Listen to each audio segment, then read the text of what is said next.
Hi, everyone. Happy first week of class. I hope you had a good holiday and are ready for a strong start to our spring term together. I wanted to walk you through a little bit of our Blackboard shell and show you what I'm asking you to do for week one. So hopefully we are seeing everything the same together.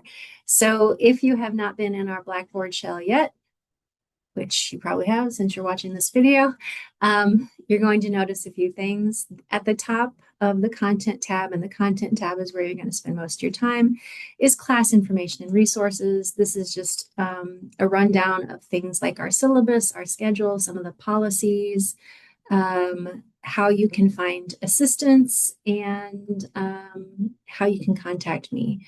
So those are all there for you. And then what you'll be going to for most of our weeks will follow into different units. So I have made available the first 2 weeks of this course. So this module, weeks 1 and 2, Intro to Tech Reporting. So we have week 1, which I begin with the start of classes, which is Monday the 12th, and I go through Sunday, since you have assignments due Tuesdays, Thursdays, and Sundays by midnight. So I always have a what's due and when at the top of those weekly folders, just so that you can get a snapshot of what you need to have done by when. So for this first week, you're looking at the introductory readings and videos. So you have a few things to read, a few things to watch. You're going to introduce yourself on the discussion board. Since we're in an online class, discussion boards are a primary way for us to get to know each other a little bit better and just share ideas.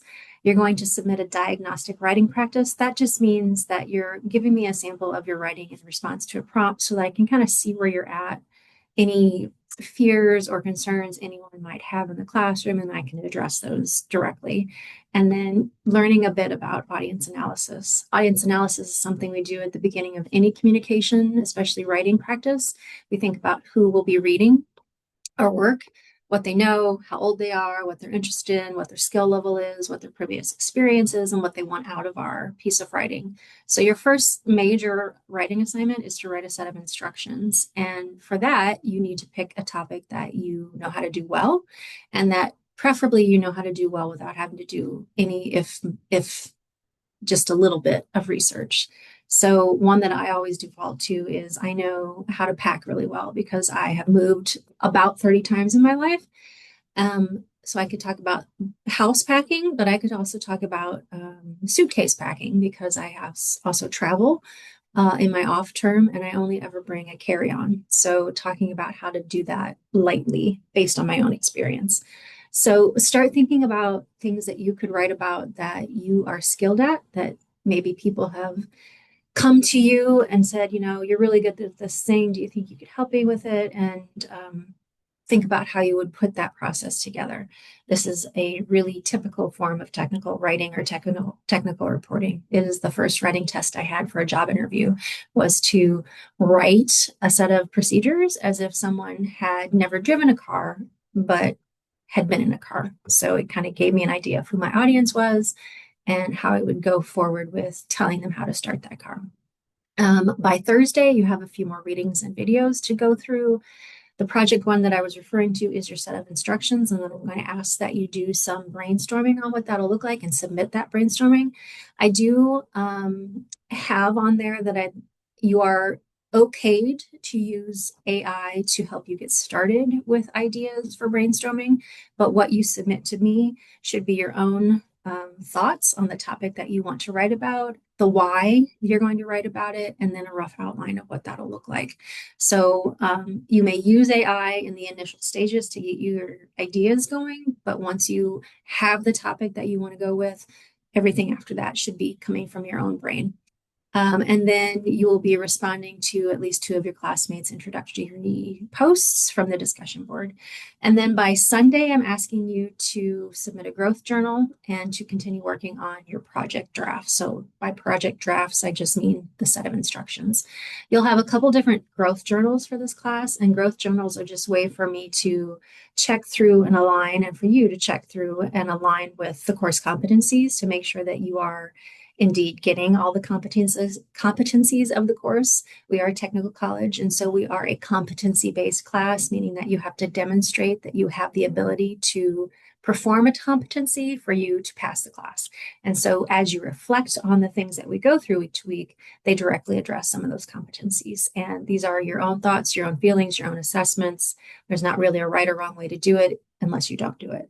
So that's a bit of what week one will entail, and that was under the what's due and when. And so each of the tasks or sets of readings are underneath that. So when you go into the introduce yourself, there'll be a discussion board. You'll have the things that I'm looking for you to say. You'll post your draft and then wait for others to respond. So that is a quick and dirty overview of what's happening in week one for your technical reporting online class.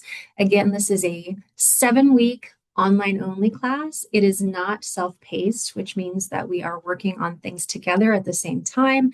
You have due dates Tuesdays, Thursdays, and Sunday each week, and I will open up units.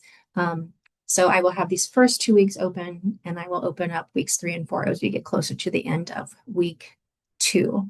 The other thing that I did want to highlight quickly is that I am imposing a late policy for this class, which means that if you feel as though you're not going to make a deadline, you need to let me know prior to the deadline passing. So I need to know before or shortly before the deadline comes in order for you to get a 5-day grace period. So keep that in mind. Missing deadlines should be a last resort. It should not be something that you rely perpetually to do. We are practicing skills that we expect of our students and people in the workforce, that you stick to your word, you keep your deadlines, and if something comes up, you communicate those things to your coworkers and supervisors. So if you do have a need to miss a deadline, do take a closer look at my policy for that and be sure that you are letting me know that you need to do that prior to the deadline coming. Okay, I will stop there for now, and I look forward to seeing your introductions and your responses for week one. Have a great week, everybody. Take care.